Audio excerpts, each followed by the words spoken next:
Hello. Welcome to another edition of the Delicious Legacy podcast. I'm Thomas Dinas. I hope I find you well during this lockdown period.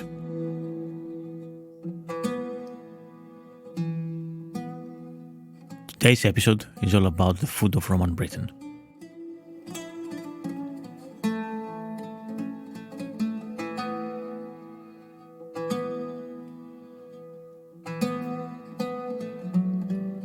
Cold, wet, foggy, miserable.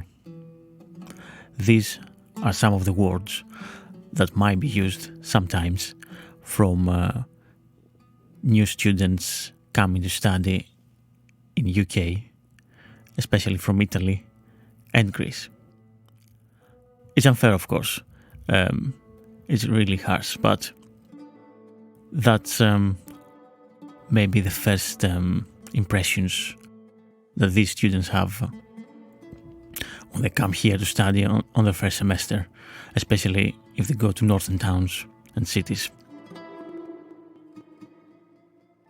Well, I can tell you that nothing has changed since Julius Caesar times. Take, for example, the following lines. It is the home of men who are complete savages and lead a miserable existence because of the cold.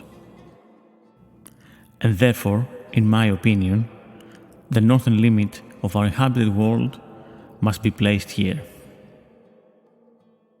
This is by Diodorus Siculus, a Greek historian from Sicily, who lived more or less at the time of Julius Caesar and the ascent of the Roman Empire from the Roman Republic, who is famous for writing the monumental history Bibliotheca Historica between 1630 BC, so at the height of Rome's power. Or take the following line. The nights are short. Caesar, Gallic Wars. And the weather miserable, with frequent rains and mists. I don't want to be Caesar, stroll about amongst Britons.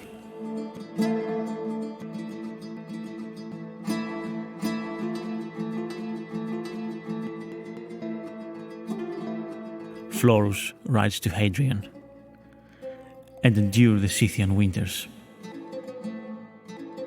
It is a savage place, as they are fierce, inhospitable Britons who live there. Those near the coast in Kent might be a little bit more civilized, but in the interior they do not cultivate the land, but share the wives with the family members, live on milk and meat, and wear the skins of animals.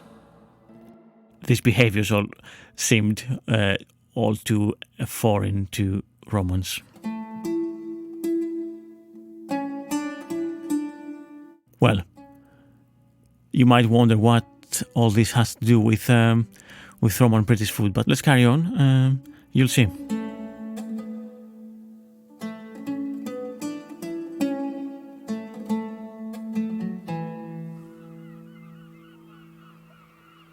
One of my favorite people from antiquity, who, although we know a bit about him, but his work hasn't survived, is Pytheas, who was a Greek navigator, explorer, mariner and geographer from Massalia.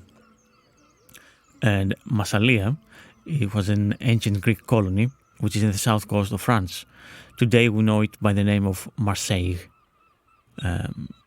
So it's a very, very ancient city with Greek roots.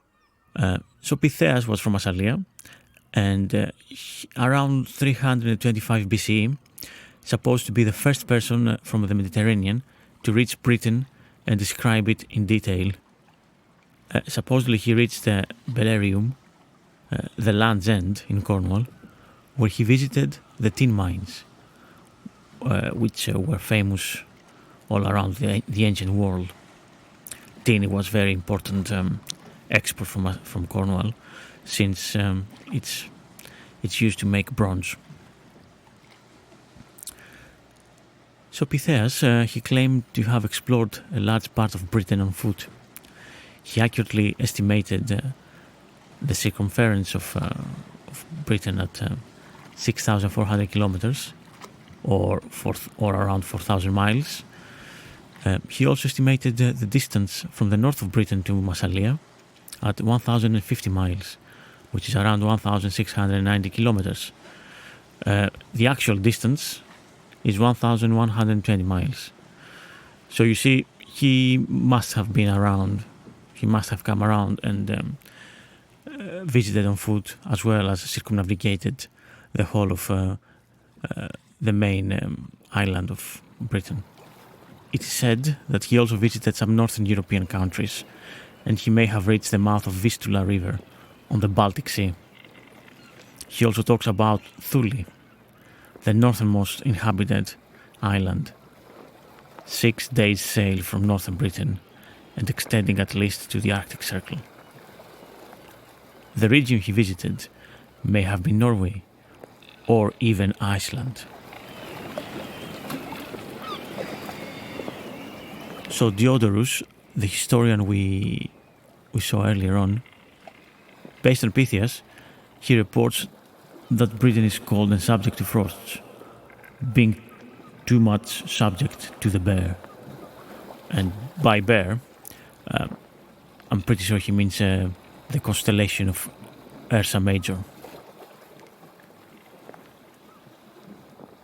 A numerous population of natives, he says, live in thatched cottages, store the grain in subterranean caches and bake bread from it.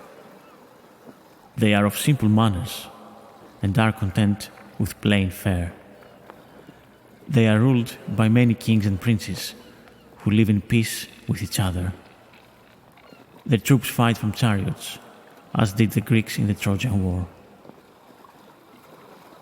So, does it surprise anyone that the modern Italians hold very similar views about the old Albion? It doesn't really surprise me, to be honest.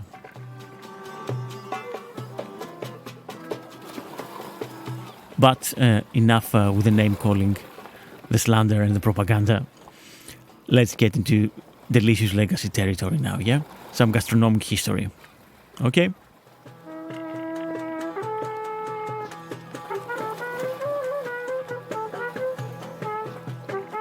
Let's start with, some obvious things, really.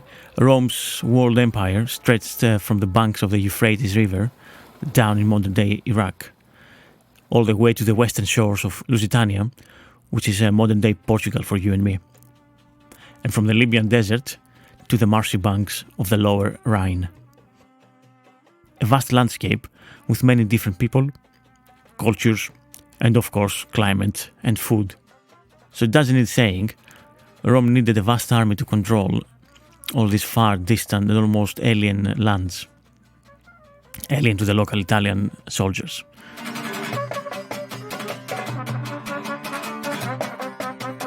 And of course, this army was hungry and needed to eat.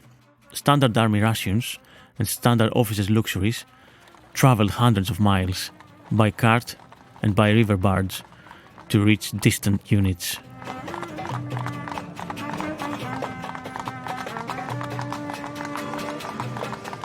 Tax collections were dispatched inwards.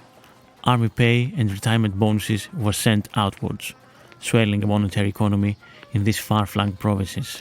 Along with the economy, there was a massive administration to go with it as well. And, of course, all these people needed to be fed. Roman armies tried to invade Britain twice, but the first one of Julius Caesar was not meant to be. Claudius, the fourth emperor, succeeded where Caesar had failed. The emperor himself only spent a fortnight in the cold, wet province, but the invasion he ordered had resulted within 60 years in the conquest of all of the South Britain, as far as Solway Firth in one side, between Cumbria and Dumfries, and the River Tyne in the other side, 3 or sometimes 4 legions were stationed in Britain. That would be around 20,000 men at its peak, and it was roughly about a tenth of the whole Roman army's strength. That's quite a lot of men.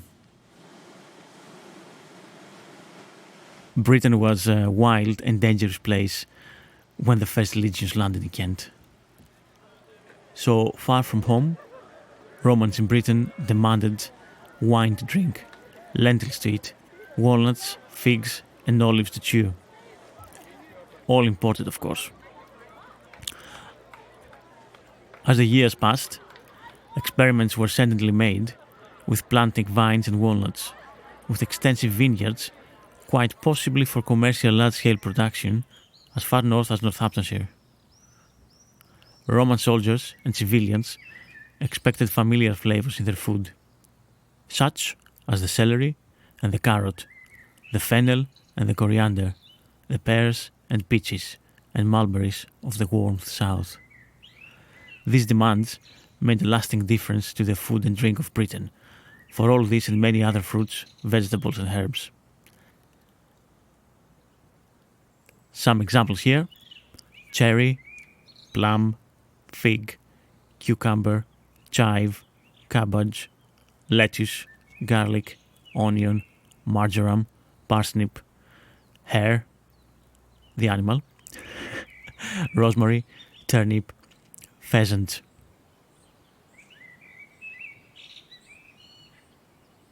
All these were introduced to the island in Roman times, and in most cases have grown here ever since.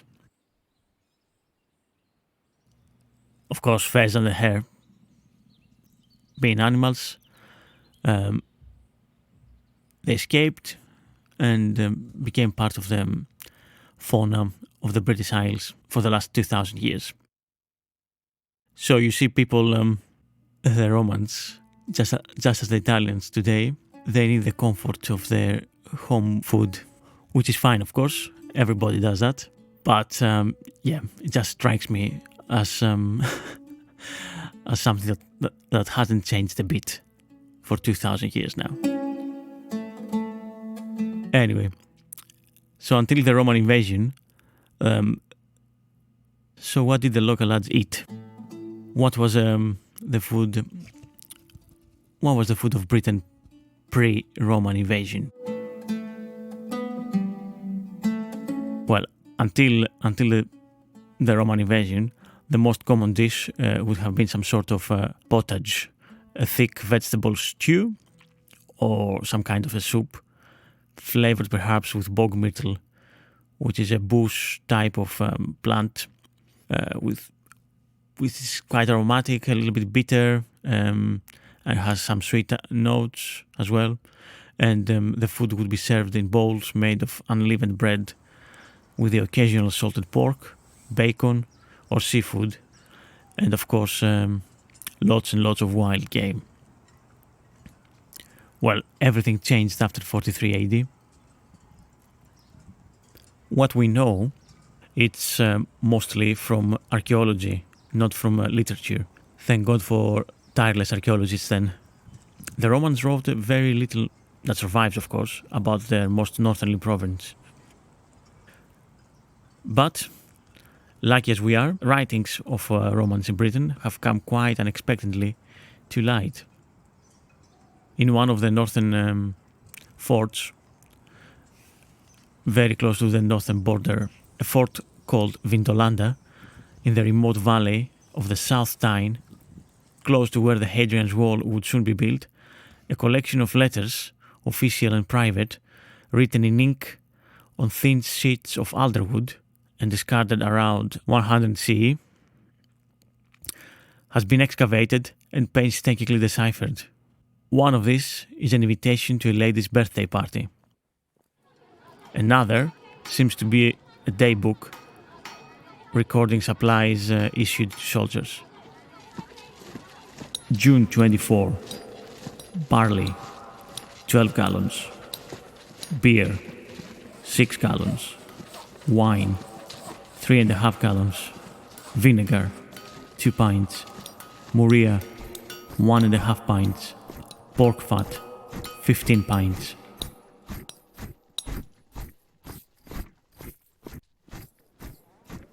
What is a little bit surprising on this list, at least when you reread it, is the fact that there is more beer than wine.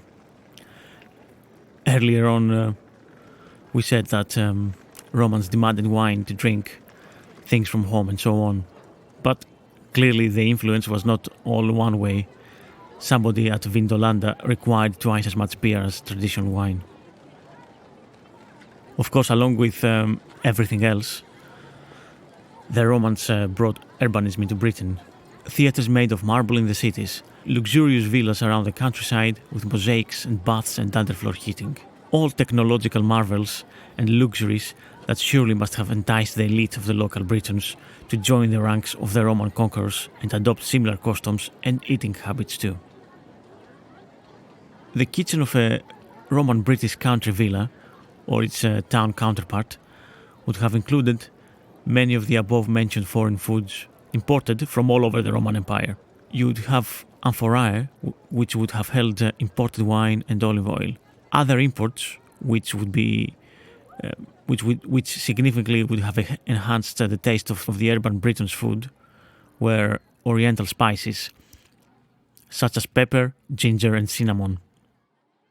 So in these said kitchens, you would have found a dish called, or something similar to it, minutal Massianum. This is a recipe from the book of Apicius, and as I can attest, after several attempts, some more successful than others, this is a very delicious dish. But what is it?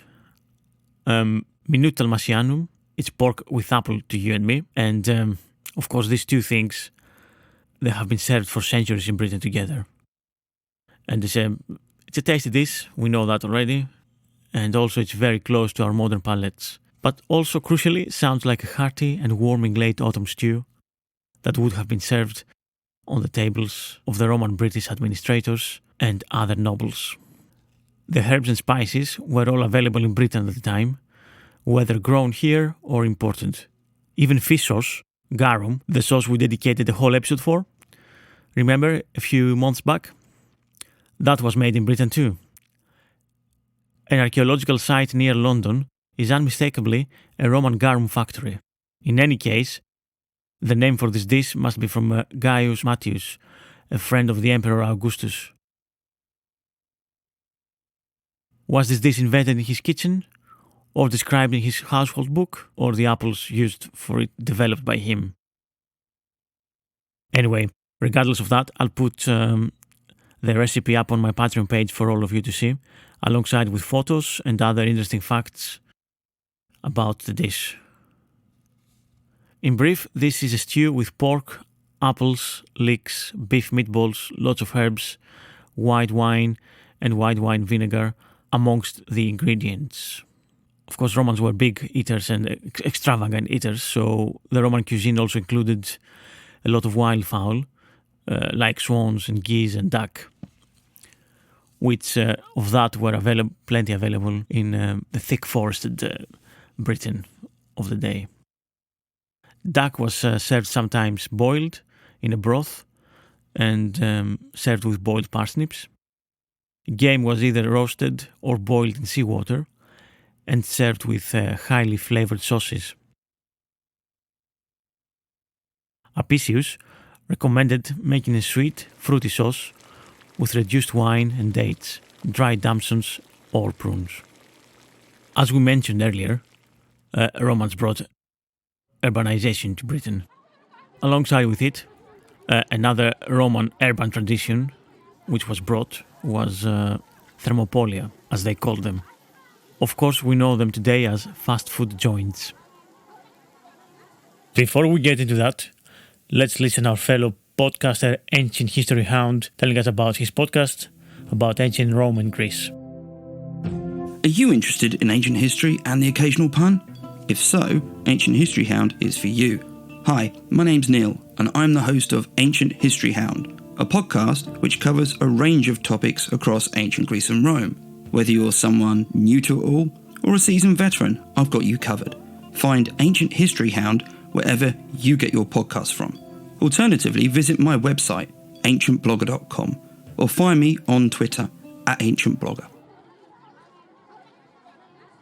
In large towns, after the rapid urbanization that occurred, people wanted access to quick food during their lunch breaks. And vendors and street sellers would be seen selling grilled shellfish, some sort of kebabs, chicken legs and lamb chops. This form of street food became available by and large, and many of the most interesting and popular foods to this day were introduced here. Most of them we have seen earlier.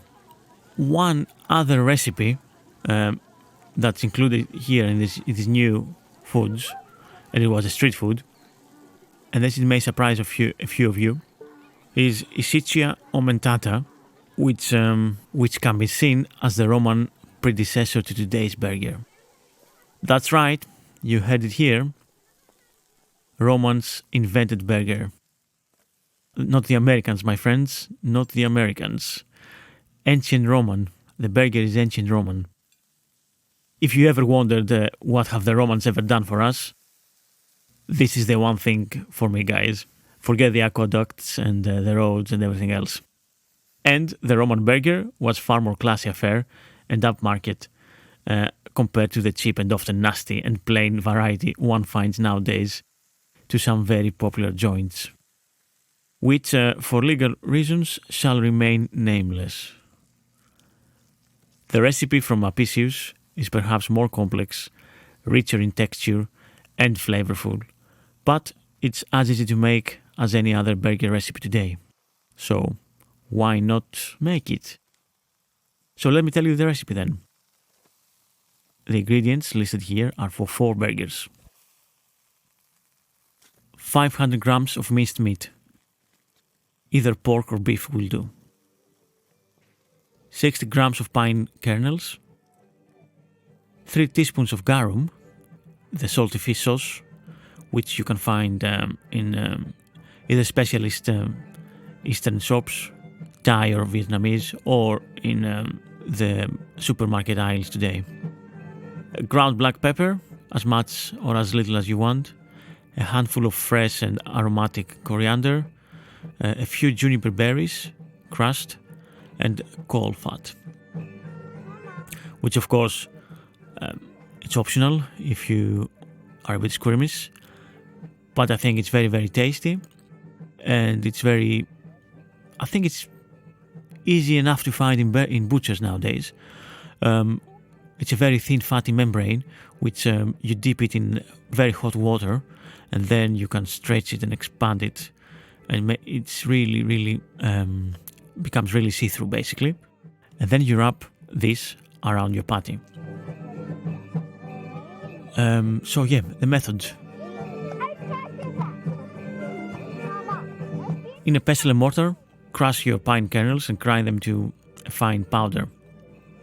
Then mix this with the minced meat and the rest of the ingredients. Shape the mixture into patties, wrap this in caul fat, and cook over medium heat or barbecue for 5 minutes on each side. Serve them in a flat bread bun. We can imagine the hungry legion soldiers tucking into a freshly made patty straight out of the hot embers, grabbing it with a flat bread to hold it while it's hot, and eat it with some onions and cheese, which those two, they've been the staples of the Roman army soldiers' rations for more than 500 years. Or we can imagine eating it with bread and some sauce called mitotos, which is a relish made from garlic, leeks, cheese, honey and olive oil. Very popular in ancient Athens, and no doubt it was copied in Rome too. So I guess for the next 200-300 years, that's how life went really around the British Isles.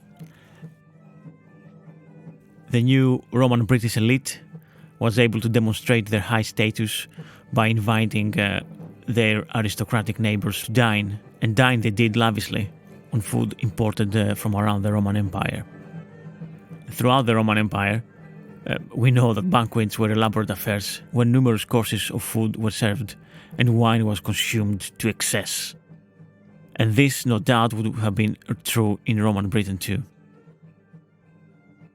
I'll post some photos on my Patreon page with Roman age kitchen utensils and, of course, dinner tableware found around UK Roman sites.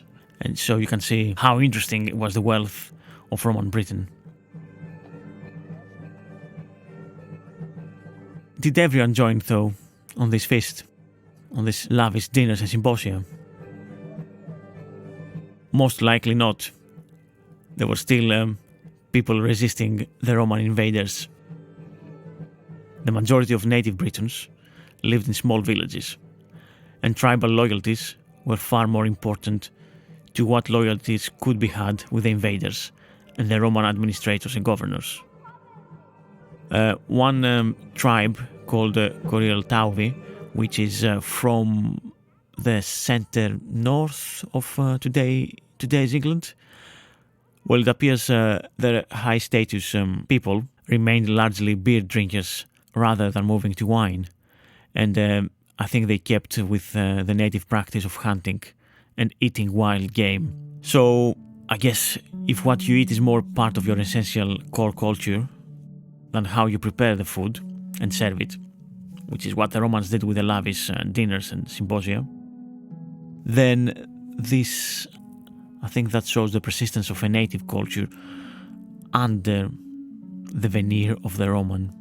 And so after a few hundred years, we arrive at the fall of the Roman Empire and the withdrawal of the legions from Britain.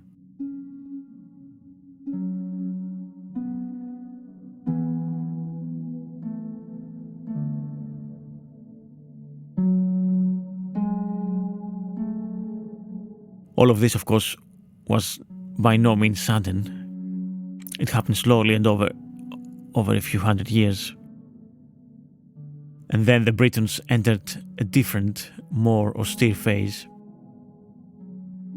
Unable to maintain the big urban city centers and the Roman trade routes.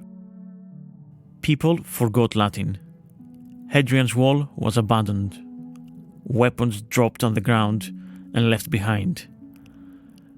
London's suburbs were tilled for farming.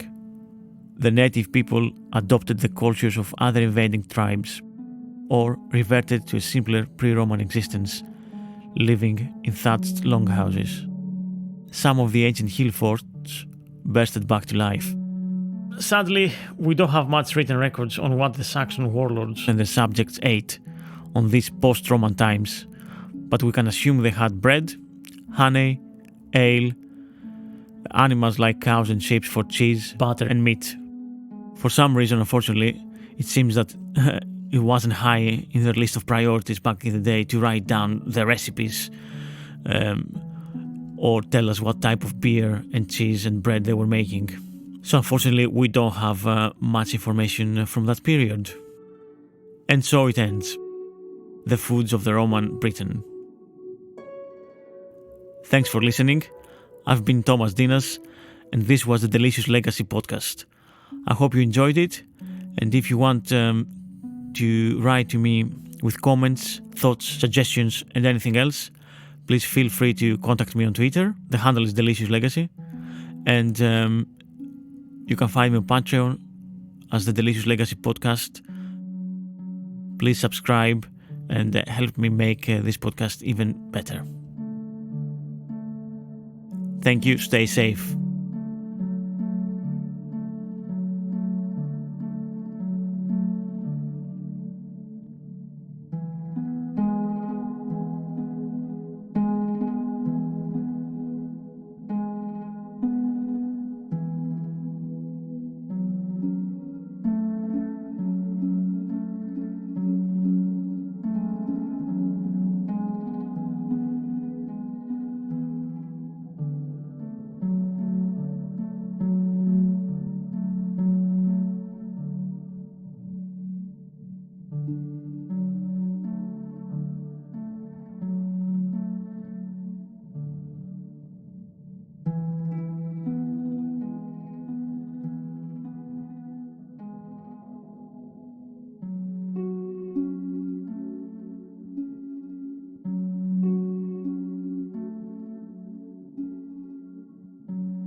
ylipuu, prosoligонesti totsen, tottelos ochronos appeti.